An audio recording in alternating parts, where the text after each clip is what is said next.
AFK Arena. You've probably seen this game through several ads online, especially from famous YouTubers who sponsors the game, like from Markiplier, Koreax Kenshin, or even Pro Jared himself. And also those collaboration events from other games and animated series, like the ones from Overlord and Persona 5 for instance. I know some of you guys have been wondering, how exactly good is the game actually is? Is Markiplier actually saying the truth? Or is it all just one big sponsor on what they did here? Another one of those bad predatory kind of games. I've tried playing the game for more than 166 days already, and I've played several different other gacha games and idle games before. I wanted to make a distinction of it, of how good or bad this game actually is, in comparison to the other mobile gacha games too. This is K1PM, and this time I'll be doing a full review of AFK Arena. I'll be going more in depth about the game and pointing out the pros and the cons of it. AFK Arena was developed by Lilith Games, a game company that's located in Shanghai, China according to Google. They've made a few mobile games in the past, got a decent popularity from making Soul Hunters, Art of Conquest, Abbey, and Rise of Kingdoms. AFK Arena on the other hand seemed to be their best one so far. Having a total download of more than 10 million times and over 3 million reviews of it in the Google Play App Store, the game seemed to be that big and popular for a lot of people. The same thing goes on the Apple App Store. Now the gameplay is actually overall great. For an idle gacha game, it's pretty much a decent game with the setup they have. You got a set amount of heroes from those gacha roles within the tavern. Set up a team to fight against the enemy AI, then do some campaigns along the way to increase the amount of items and improve characters' equipments, and a lot more things that you could do within the game. They even get creative when it comes to the events. Not only just adding new contents to an existing pre-idea, but creating new enjoyable mechanic and interesting events from time to time. Kinda like that mini card game they made was really interesting, encouraging players to try experimenting different heroes while getting a reward out of it. Or even that huge player gathering and beating this event, capturing several different lands and camps in order to upgrade the relics for the squad, then fighting off against several bosses along the way, till the players reaches the center to fight this huge boss at the end. Although these are still on its beta stage, it still might change over time. Heroes have different forms of class, attributes, faction alignment, and signature items, with each of them having their own sets of unique skills, which is pretty much a standard thing for a game like this. Although, what's unique here is the added Oak Inn. Heroes can be placed here for them to stay in their own personal room that ends up boosting their stats and even gaining extra skills for the heroes, depending on the furniture set in the room that is. You can even design them personally if you wanna, while other players could visit your inn to see it. It's kinda a bit like how some other gacha games does it, but ends up benefiting them directly towards the characters themselves, instead of the other things. The only downside to this is that it takes months in order to unlock this feature, considering how hard to meet the requirements of it. In my experience, it took me 3 months just to get it. It's kinda a shame how the developers have this kind of idea only available to those who play the game much longer. Aside from that, I like how balanced the amount of heroes are within the game. It doesn't have a lot of different variety of a single character, but ends up covering them with some different skins instead. Although some of the skins can only be acquired through paying with real money if you end up missing the event, which is, I guess is alright. Those are just skins after all. It doesn't influence the fight that much, especially not in a PvP match. Unlike how the other gacha games, they usually have way too much that ends up burying a lot of characters, items, or even equipments in a game to obscurity. Kinda like these games at the side right now. AFK Arena on the other hand, makes full use of every hero. Some would end up becoming stronger than the others, some would end up becoming the fodder for the stronger characters, and the others would end up just burning them instead, to become coins to purchase stuff within the stores. It's much more efficient and fairer towards its players. Now the battle itself is more of a planning kind. Form up a team and they end up battling the enemy as you watch them. You can also control their special manually, but that's just it. I mean, it's pretty much alright considering this is more of an idle kind of game, right? There is an influence on the composition of the heroes on a single team. depending on the amount of heroes under the same faction.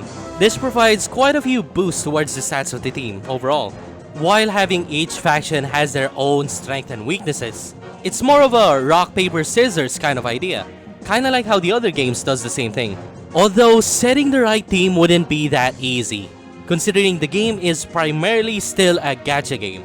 And you know how gacha games are, right? You know what you need? Heroes.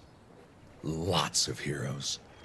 When I say gacha games, those are the kinds of games that heavily relies acquiring characters, equipments, items, or other similar things through an RNG system, or by luck in other words. It's kinda like those loot boxes within other games, but instead just for the looks. It greatly influences the experience of playing a game. What's interesting on this game is how friendly the game actually is. The high chance of getting the highest quality characters is at 4.61%. It's much more higher than most of the gacha games out there. Not to mention, the game gives a ton of rewards in order to do more gacha rolls within the tavern, or pull some new heroes within the bag from the rewards. And if a player has a really bad luck within the gacha rolls, the game would give the player a compensation reward. A coupon that would give a player the choice of getting an elite character in a desired faction. But there's a catch to it. The player should at least get those heroes multiple times in order to empower them further. If not, they would be kinda useless later on though. And that's the hard part. It's the same concept as how Idle Heroes does it. But fortunately, this game does have a work around it. This ends up introducing the wishlist idea. The player could select a specific set of 20 characters in order to have a higher chance of getting them within roles. There's also the desired hero section, where it focuses only to one specific hero that you wanna aim for. But this only happens in a certain amount of times in a month. However, the other two factions doesn't have a wishlist for them. It kinda feels useless to use them without spending on the game, to be honest. And that's the sad part of the game. The other two factions kinda feels like an exclusive faction for the pay-to-win kind. Except for a few characters that can be bought within the stores. Although for most of them, it just seemed impossible to get them any stronger without paying. Out of my 166 plus days of playing the game, this actually works. And honestly, that's a brilliant and friendly idea for a gacha game. It ends up letting the player get who they wanna have instead of having to rely fully on the rate of events. What's worse is that it's just ridiculous on the amount of same characters I have to get in order to just get their full potential later on. Like, I need to have a total of 20 Lucius characters and 180 rare units just to reach its full potential of its level and skills later on. This is just absurd when you think about it. The game does end up giving a ton of rewards, so it wouldn't matter that much, right? But I've been playing the game for 166 plus days already. That's almost half a year. And still, I haven't gotten a single character that have already reached its full potential. Unlike the other games I've played, it's much more easier to do it that way.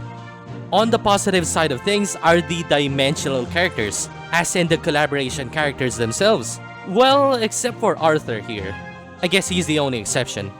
But most of them are the collaboration characters, like the ones from Overlord, Persona 5, Assassin's Creed, and even Samurai Showdown. For a game that does collaborations, they really have a variety of it.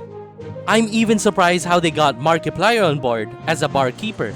Although it's kinda sad how his voice weren't exactly in sync with the animation properly. Or even how Markiplier has a time limit on his collaboration with the game.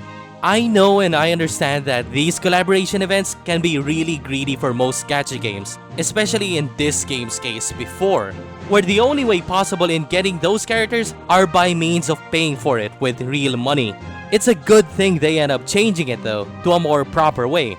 Now it gives the player the chance of getting them through an in-game currency, like the coins and tokens from daily earnings, while giving enough time of 2 months for the player to save enough just to buy them later on. Although you gotta be patient though, considering you can only purchase them during the last week of the event. Unless if you wanna pay with real money though, you'll get them earlier. I suggest just waiting for it. It's not worth the purchase. And what's best is that you only need one of them, since you can just later on link them to a stronger hero in order to match its current level and rarity. One of the great things that the game has to offer is the well-established servers, guilds, and even the community. A lot of gacha games suffers from the same problem. Having too many servers ends up creating a dead community. And when a game has a guild mechanic that has a dead community, this ends up discouraging the players to quit the game early on. I've experienced this problem a lot of times already, like what happened to me back then in Idle Heroes, and even in Fallout Shelter Online. What AFK Arena did on the other hand ends up creating a well-connected community. Despite having so much different servers in the game, the guilds in the game aren't restricted to only one server, but instead may also recruit different members on the other servers through the global chat or specific channels. This ends up avoiding the dead feeling within the game's community really well. Now about the story of the game, to be honest, I didn't care much into it. When I end up watching the full cinematic trailer of the game, it looks really amazing. It made me curious about the story of the game. But when I end up playing the game again, it just didn't hit me into it. The whole lore and story of it seemed interesting when I end up reading some of the characters' story here. But the delivery of the story within the campaign is just awful. Final Fantasy Brave Exvius have done a better job in creating a story compared to this one. Even Rockman X Dive could have done better. Now the art itself is actually really good. Not only how great the effects can be when characters do a special ability move, but how great the overall design is within the several parts of the game. Especially events such as these, where they end up putting a lot of effort into it that looks really amazing. The overall sound effects and voices are actually good. It fits really well with most of the characters' lines while having a variety sets of voices they could have. While the soundtrack itself is pretty much alright, it's not exactly the great ones I've ever heard, or may not be as memorable compared to the other ones out there. That's why I give this game a rating of 7.5 out of 10. AFK Arena is a decent idle game overall. Not only is the game enjoyable with its refreshing new mechanics, but how balanced the amount of heroes that they provide. Although in the end, this is still pretty much a gacha game. As this game is a bit competitive towards each of the players within the arena, it's pretty common to stumble upon a pay-to-win player that ends up making a riff in the middle. The game is a bit friendly as to compare to the tons and tons of gacha games out there. Although the amount needed heroes to reach the full potential of the character still really bothered me a lot. The game isn't that perfect. There's still a few bland parts within the game, but at least the game itself is pretty well polished. I end up enjoying the game more than a lot of mobile gacha games in the past at least. But of course, this is still a gacha game. A bit tricky on how I exactly rate it, but the pros and cons table I provided is my whole 166 days of experience playing the game. For more videos such as these, why not head down to my channel to check things out? I do accurate game reviews of the past games, and some other new ones too. If you want to support my channel, a subscribe would be nice. It kinda helps me out morally, to be honest. This is K1PM, and I bid you farewell.